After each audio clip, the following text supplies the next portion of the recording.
gente tem em Efésios, né, onde Deus junta, nada separa, né? Seremos não mais dois, mas um só em uma única carne. E é exatamente o que o relacionamento propõe. O grande desafio é que, imagina, a gente chega para a relação com a nossa vivência, com a nossa experiência, com tanta coisa que a gente traz da nossa bagagem. Quantos aqui já ouviram, né? Vamos ver aquela frase tradicional, homem não presta, né? E aí, de repente, a gente tem algumas defesas, algumas coisas importantes. E no momento que a gente está apaixonado, a gente passa por um processo muito gostoso, um processo sábio, um processo interessante que a gente fica meio abobado, a gente não consegue perceber muito bem, às vezes, a consequência das coisas que a gente toma, porque o nosso cérebro está encharcado, né, de dopamina, de hormônios positivos. A gente vai nessa relação e a gente vai permitir, então, que o outro faça algumas coisas que a gente nem percebe. De repente, baixa essa condição hormonal, a gente chega num nível interessante de colocação, e aí a gente tem que começar a enfrentar algumas coisas de frente. E é sobre isso que eu quero abrir aqui. Tem uma situação, né, quando a gente está numa crise, a gente quer se separar, e é natural, a gente aprende isso lá na nossa infância. Tudo que é ruim, a gente afasta, a gente quer colocar para longe. Mas pensa comigo, gente. Trabalho é a dinheirama que dá fazer um divórcio, o trabalho que dá a gente se deslocar de uma amizade, né, e deixar ali, muitas vezes, mesmo que dolorido, a saudade de não ter mais aquela pessoa com a gente. Divórcio, gente, no fundo, vai dar mais trabalho, mais dinheiro e pior, porque a pessoa que a gente se separar, ela vai ficar mais chata e a gente vai ter uma relação com ela de uma forma mais desafiadora. Então, antes da gente promover o divórcio, a gente pensar um pouquinho sobre uma possibilidade.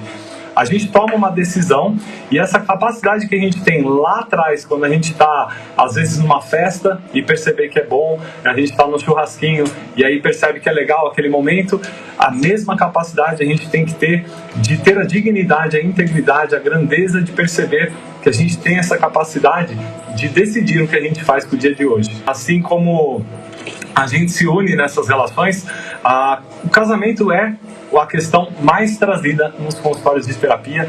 Ela é mais trazida que a ansiedade, que depressão, as relações de amizade. Toda relação, ela envolve um ponto muito importante. A cada relacionamento, imagina no casamento, como sempre falo, se fosse fácil, se fosse assim tranquilo, gente, ia precisar de testemunha? Ô moça, a gente não ia ter que assinar um monte de papel para falar que a gente está casado? A gente ia ter um relacionamento um pouquinho mais simples. Por que acontece todo esse processo? Porque para acontecer o amor, a gente tem que conhecer também a raiva. Para acontecer o bem, a gente tem que interpretar e entender o mal. Então, nessa dualidade, quando a gente se mistura no outro, que é maravilhoso da relação, a gente tem também um misturar das coisas que muitas vezes não são tão saudáveis. Então, nessa falta de uma compreensão, onde a gente projeta as coisas que faltam? É exatamente no outro. E aí tem uma frase bem interessante de Platão que diz o seguinte: são os homens livres, esses que não precisam de aplauso para fazer o bem. Por aquele que, então, precisar de um aplauso, de uma recompensa para ser bom comportado, para ser bem comportado, ele viverá para sempre como um escravo. Às vezes na relação, a gente perde a coisa mais importante, a coisa mais íntima. A gente perde uma capacidade de construir, de servir e de ser útil para aquela pessoa. E a gente, então, vai deixando o tempo passar na pedida ou na ideia de que o outro tem que fazer alguma coisa e eu me projeto, então, na condição de ser um recebedor. Às vezes eu estou tão focado na minha relação, nos meus afetos, nas minhas faltas, que eu espero, então, o outro tomar uma posição, porque, olha, já fiz de tudo e agora não dá mais. Mas e se o outro estiver também pensando e passando a mesma coisa? A gente não pensa o quanto custa tudo isso, né? E a gente tem as curiosidades. Às vezes a gente chega numa relação, né? Quem aqui pensa, o homem tem que trocar as coisas de casa, a luz? Aí eu pensei isso também, quando eu casei com a Aline, gente. Fui lá, peguei, né? Eu tinha queimado um negócio que tem dentro do chuveiro, né? Tem um negócio lá que parece umas molas. E aí eu fui, ela comprou um negócio, fui lá, né? Tirei a tampa e eu não sabia que tinha que desligar a tampa. Meu amigo, minha amiga, quando eu grudei naquilo, pum, arrancou os azulejos, água para todo lado, alagou o banheiro, né? E a Aline veio, não, olha, você viu aqui, tá tudo quebrado, e eu não sabia o que fazer. Aí, resistência, esses negócios aí de ferro, rapaz, dá um choque, põe a mão nisso não, que o negócio grudou, não queria soltar, arranquei a parede junto. E aí, passou um tempo, né? O negócio estourou de novo, eu deixei lá. E aí a Aline, você não vai trocar? Eu vou nada, rapaz. Tá maluco?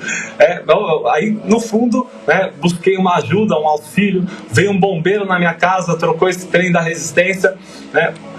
Hoje a Aline, ela tem ali a caixa de ferramenta, ela adora comprar uns negócios lá que é eletrônico. E a gente vai se encontrando nas diferenças, nas nossas percepções, no nosso mundo muito particular e individual. É desse encontro inicial que a gente constrói a nossa relação, a nossa verdade.